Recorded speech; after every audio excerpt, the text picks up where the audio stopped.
Hey watchers, welcome back to the channel. Today I am featuring this piece from AV-8 actually, and in this case they actually haven't put their insignia on the box or their brand name. They just have this star, which I think is in reference to what this watch homages. So let's just get this open for you. So canvas case on cardboard underneath.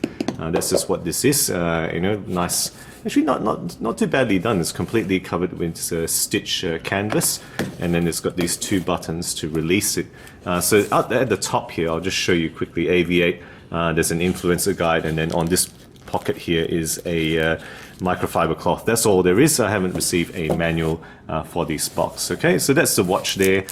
Just to show you some of these other bits and pieces. The model range, as you can see there, is very much the P-51 Mustang. So a little bit there about the P-51 Mustang, which is this supposed to be the influence or the inspiration for this watch here.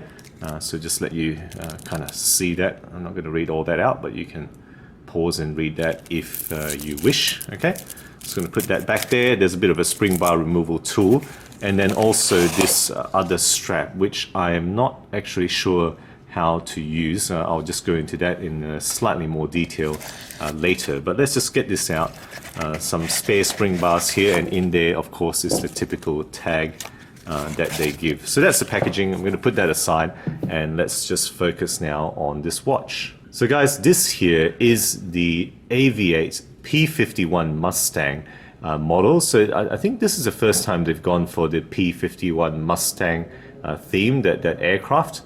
This one is touted as the Bottisham limited edition. The model number is AV-4069-0101, meaning this black dial with this kind of light brown strap color variation here. Okay, so all links down the bottom to the sign up page and whatnot. I don't actually have the price listing for this on me right now, but I believe it will likely be around the £250 mark. This is kind of what their three-hander automatics have gone for in the past, and I think that's likely to be the case for this watch. Okay, so now why is the name Bottisham limited edition? Well, the Bottisham, that's the name of a Royal Air Force base, which part of the Royal Air Force operated out of, and apparently there was some I guess well-known P-51 squadrons that operated out of there. There's a famous photograph of 4 of them in formation, and that one was called the Bottisham 4. So that's part of the inspiration for where this, you know, the name of this watch comes from. Now, how much of this is actually related to the Mustang? Probably not a whole lot. Apparently, the aerodynamic kind of curves supposed to inspire this watch, but I'm not sure how much that actually, you know, really translates to something you can see. The only overt thing is that on this crown guard, there are these kind of patterning, and that is allegedly inspired by the exhaust ports of the P-51 plane. Okay, that's what they have stated. Okay, so let's just get into the movement in this watch here, okay? So the movement in this case is none other than this good old Seiko NH35A stats down the left here. Of course, I'm not going to kind of read all that out. You guys probably know a lot of this already. In this case, it does have a very good regulated performance of -2 seconds per day over the last 4 or 5 days that I've had this. So it's pretty astoundingly good on the regulation, actually, I must say. It does have, of course, the typical hacking and manual wind. In this case, the manual wind is in the 0 position, and the quick set date is implemented here, as you can see on the 4 o'clock window, kind of red trimmed or red bordered with red disc and white writing. So that's pretty cool. They've gone that extra step of changing out the typical white disc for a custom red disc. And I think this is the first time I've seen a red date disc on a watch, actually. So kudos for them for doing that. Okay, moving on to the case then. The case here is 43 millimeters in diameter. That's really the size of this large case here across, you know, the front here, 43 millimeter 316L steel. Thickness is 13 millimeters to the top of that domed crystal there. Lug width 22 millimeters, as you might expect, and the lug-to-lug distance is 51, or just a smidgen under 51 millimeters there. So pretty, decently sized lugs there, on the large side, I think, for most people. Overall weight is only 87 grams because it is on this leather strap here, so it's not a very heavy watch at all. Finishing then. Okay, so circular brushing on the top of the bezel there, longitudinal brushing on the top surface of the lugs, and it transitions pretty nicely to a very rich polish there on the side. And I'll show you the other side here. This one is perhaps even more impressive. You can see that pretty lustrous polish that they've gone for in this case. So well done on the case finishing there.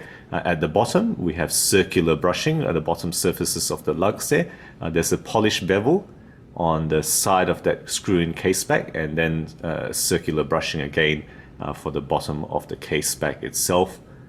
All right, that's the finishing. You can see that screw down display back with that star symbol. So again, that motif of the Bottisham 4 with that decorated rotor. Okay, that's that screw-in case back. The crown is only a push flat crown. There's no screw down, so it does actually wind at the 0 position. So overall water rating is just the nominal 50-meter water resistance. So you're not supposed to take this for submergence. The crown guard, right, I kind of showed that to you, but just to point out a little bit, it's secured by screws, and there's a couple of other screws at the top here, and there's differential finishing in terms of brushing and whatnot on that crown guard that you can see there. Okay, that's the crown guard.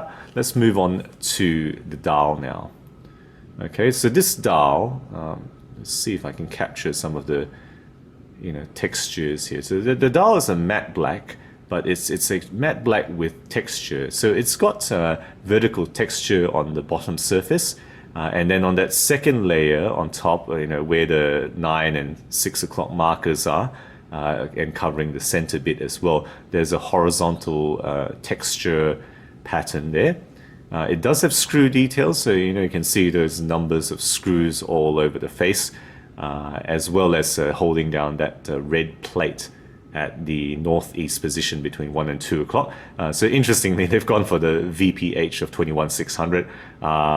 That's interesting. I don't think I've seen a watch put the vibrations per hour on the face there. I suspect that's probably a homage to something to do with the P-51 Mustang. So that's a bit of decoration there. Okay, most of the details on here are printed. The AV-8 is printed, automatic, square down the bottom is printed, as well as the numbered markings there, 25, 40, 35, 55 and whatnot.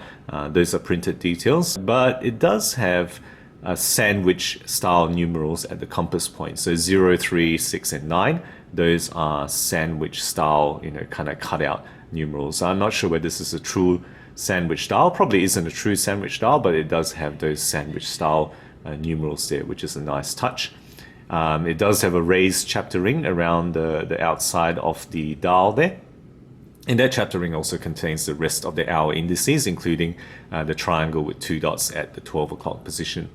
The hands here are sword hands with a red painted seconds hand, and it does have lume in the hour and minute hand as well as all over the dial. And of course, I'll let you see a lume shot here to see how it works in the dark. They do say it's Swiss luminous, but they haven't actually stipulated exactly what type of Swiss lume. Presumably it's superluminova, which is what they've used for other watches. Okay, on top of all that is a fairly nicely domed sapphire crystal here with anti-reflective coating. Okay, that's on top of the dial there.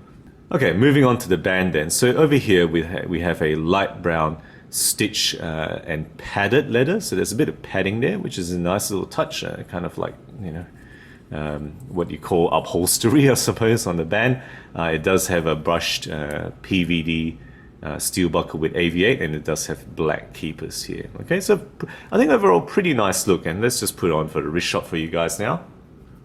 And there we have the AV-8 P-51 Mustang Bottisham limited edition on my 17cm wrist. So it is actually a bit on the big side, as you can see. But that rides pretty nicely actually, thanks to the case design, especially that side how it curves down there. It actually sits pretty well. 51mm lug height. You know, I think technically it's very, very borderline, perhaps a bit too big for my wrists. But as a large aviator, I think it kind of is all right. I enjoy kind of sporting a large aviator every now and then, and this certainly fits the bill for that. Okay, so that's really the watch itself. Now, I just want to show you quickly this what they call nylon and canvas strap. So it's canvas, I guess some bits are nylon. This part actually feels like faux leather, but you know, what have you, that's what it is. Okay, just show you a bit of the writing there. Hopefully you can read that. Belt, aircraft safety and whatnot. So this one, I got to tell you, I'm not sure how to use this. Now, is it actually this part that you would hold the case in? Well, if it is, I think that's actually slightly too short. When I put the case on here, you would have to put that Velcro over one of the spring bars on the end here. So I'm not sure whether that's it. And even if that's it, you'd have to, you know, put the spring bar on after you put the strap in position, because there's no way you'd be able to run that through. So if it's not that, then is it this part here that you wear it? So I'm really not sure. So let me just gonna put it on where I think you might wear this.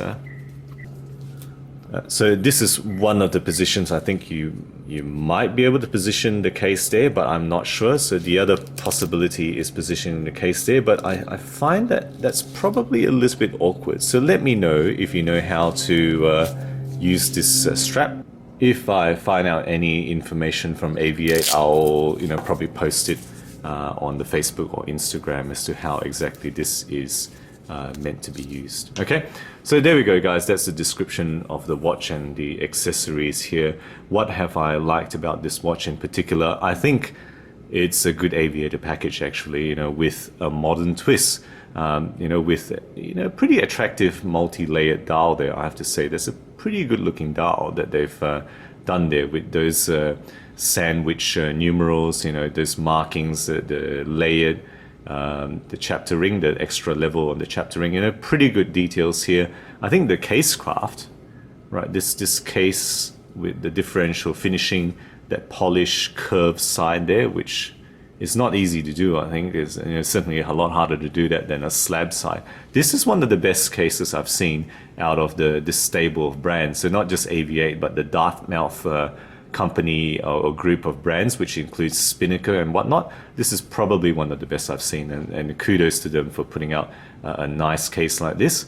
And I gotta say, the padded leather is also pretty nicely done. This is not their typical cheap strap. There's some extra finishing and effort that has gone into this. So again, good marks for that. And of course, it's got that workhorse Seiko movement, so you're going to get a reliable movement in here, and also one in this case particularly well regulated at -2 seconds per day. What are the weaknesses? Well, I think the overall naming, I think that's going to be one of the main criticisms of the brand. As with the other watches, what's this really got to do with the P-51 Mustang? Probably not much. The crown guard is not, I think, particularly inspiring. I probably would prefer that to be removed and put a large aviator crown. That's my own personal preference. So short of that, what else is Mustang?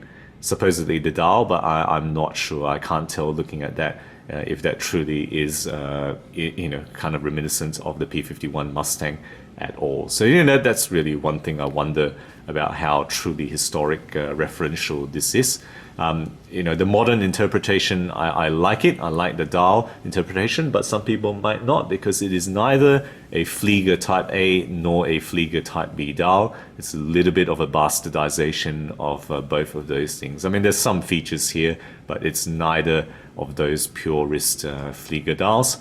And then the other thing I would say, lastly, of course, is this thing. I'm not sure how this is supposed to be used. I'm not sure realistically how good this will be, how realistic this will be in terms of actual use. So perhaps some of you might prefer just a good quality NATO strap that might be just as good to put in here.